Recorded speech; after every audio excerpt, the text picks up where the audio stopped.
गौशाळेच्या नावाखाली भंडारा जिल्ह्यात अवैध जनावरांची तस्करी केली जात आहे। मात्र या तस्करीकडे पोलिसांच्या दुर्लक्ष असल्याचं निदर्शनात येत आहे।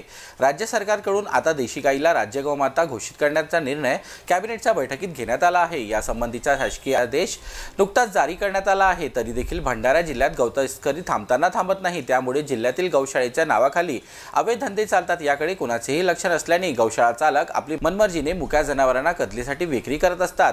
भंडारा तालुक्यातील मालीपार गावात भगीरथा गौशाळा आहे। या गौशाळेत पोलिसांनी कारवाई केलेल्या हजारो बैलगाई पाठवण्यात आले। मात्र गौशाळा चालक काही जनावरेही अवैधरित्या कत्तलीकरिता विकत असल्याचं वास्तव्य समोर येत आहे।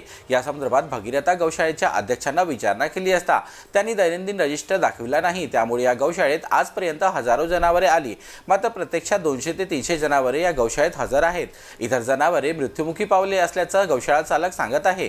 मात्र या जनावरांचा खड्डा खोदून तिथं पुरण्यात आला याची छायाचित्रे काढणे अनिवार्य आहे। मात्र या गौशाळा चालकाकडे कुठलेही छायाचित्र उपलब्ध नाही।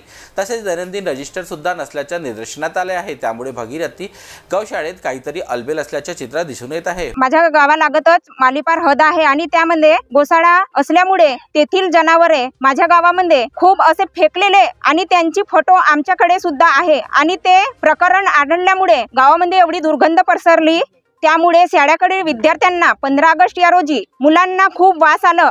कार्यक्रम सुरू असताना भाषण सुरू असताना सगळ्यांच्या नाकावर रुमाल आणि टीचरच्या नाकांवर सुद्धा रुमाल, गावकरी पदाधिकारी सुद्धा होते, त्यांना सुद्धा ती वास पसरली असतात। तात्काळ माझ्या गावातील गुरुजन वर्गांनी हा प्रकरण मला त्याच दिवशी मागितला असता त्यांना मी ठराव बनवून दिली आणि त्यानंतर माझ्या गावातील गुरुजनांनी धर्मदाय आयुक्त यांच्याकडे त्यांनी सुद्धा आपल्या प्रयत्नांनी त्यांनी एक कापी बनवून सन्यारी तेथपर्यंत पोहोचवले।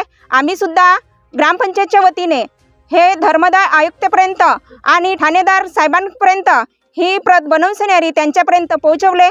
तरी सुद्धा माझ्या गावामध्ये ह्या गोसाड्याचा प्रकरण आज 1-1.25 महिना होऊन सुद्धा याच्यावर न्याय नाही मिळत आहे। 2 ऑक्टोबर रोजी सुद्धा हे प्रकरण गावामध्ये दिसतच आहेत आणि ही दुर्गंधी आम्हा सर्व गावकऱ्यांना पसरत आहे। यामुळे आमच्या जीवाला हानिकारक असल्यामुळे आम्ही जे ठराव दिलेला आहे त्यांच्यावर आम्हाला आतापर्यंत न्याय मिळायचाच आहे। तो न्याय आम्हाला मिळू शकत नाही, हे आम्हाला त्या अधिकाऱ्यांकडून तात्काळ मिळावे। आम्ही रोज शाळेत जात होतो तर एके दिवशी शाळेच्या मागं जनावर फेकल्यामुळे आम्हाला वास आला आणि आम्ही सरांना सांगला तर 15 मुलांचे उलटे झाले।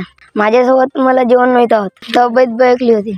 याविषयी अध्यक्षांची बाजू जाणून घेण्याचा प्रयत्न केला, मात्र त्यांनी कॅमेरासमोर बोलण्यास नकार दिला आहे। या गौशाळेत जनावरे मृत झाल्यावर त्यांना गावाच्या शेजारी बेवारसपणे फेकून देतो, त्याचा त्रास गावकऱ्यांना, शाळकरी मुलांना होतो। या संदर्भात गावकऱ्यांनी अनेक तक्रारी केल्या आहेत, मात्र पोलिसांनी अद्यापही कुठलीही कारवाई केली नसल्याचा आरोप गावातील नागरिकांनी केला आहे। ह्या गौशाळेतील सर्व बोगस प्रकरण मी माननीय धर्मादार कार्यालय आयुक्तात सादर केलेला, त्या प्रकारे आता कोणत्याच प्रकारची कारवाई झाली नाही।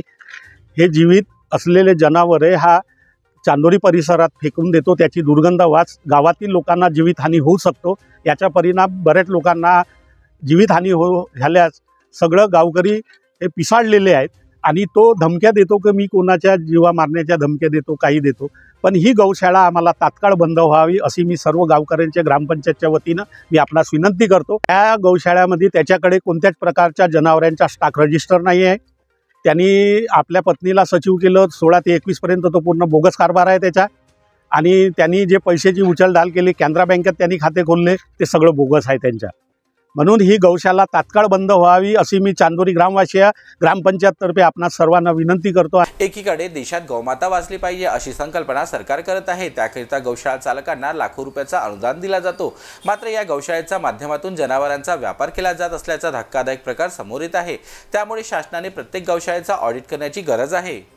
जीबी न्यूजचे प्रत्येक अपडेट मिळवून घेण्यासाठी तुम्ही आमच्या चॅनलला लाईक करा, सबस्क्राइब करा आणि शेअर करा। तसेच बेल आयकॉनला सुद्धा प्रेस करा। आपला जिल्हा, आपली बातमी, जीबी न्यूज भंडारा।